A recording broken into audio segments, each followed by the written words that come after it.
The facts of yesterday speak for themselves. In 1941, President Franklin D. Roosevelt ordered there be fair employment in the armed forces. The next year, Roosevelt called for African Americans to have the opportunity to be recruited into the Marine Corps. That decision was the start of a new era. I guess I was going to be one of the first to fight, and I wanted to be one of the first Africans in the Marine Corps. Hyde County native John Spencer enlisted in 1941. Norman Preston, who hails from Selma, Alabama, in 1944. So the Marine Corps had the first pick.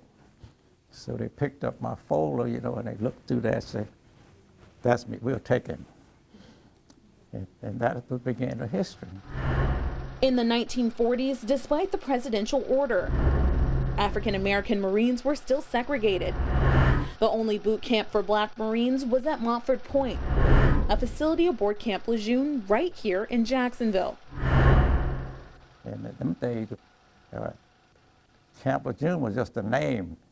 You know, that was in segregation with his height.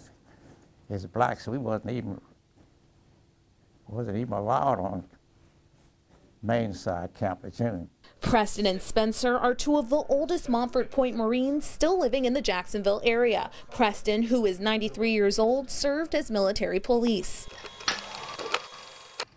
Your job was to look after the blacks and don't touch the white Marine. Let the city take care of them.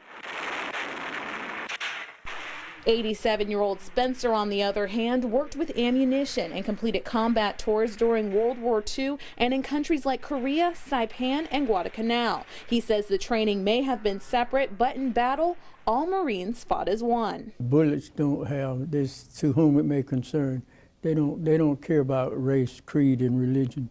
Spencer and Preston say they both can recall the many difficult days of fighting for their right to equality, but instead they choose to relish the memories of when they were honored for their spot in history. Both men traveled to Washington, D.C. to receive congressional medals for being original Montford Point Marines. That day, Preston remembers meeting the Commandant of the Marine Corps. He says, there's still some future in front of it. Quit dwelling on the past.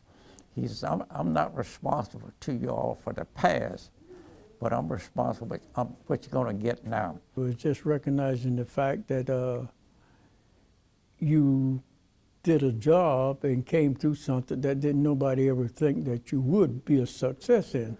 So if you ask either of these men, I don't see color. I see man.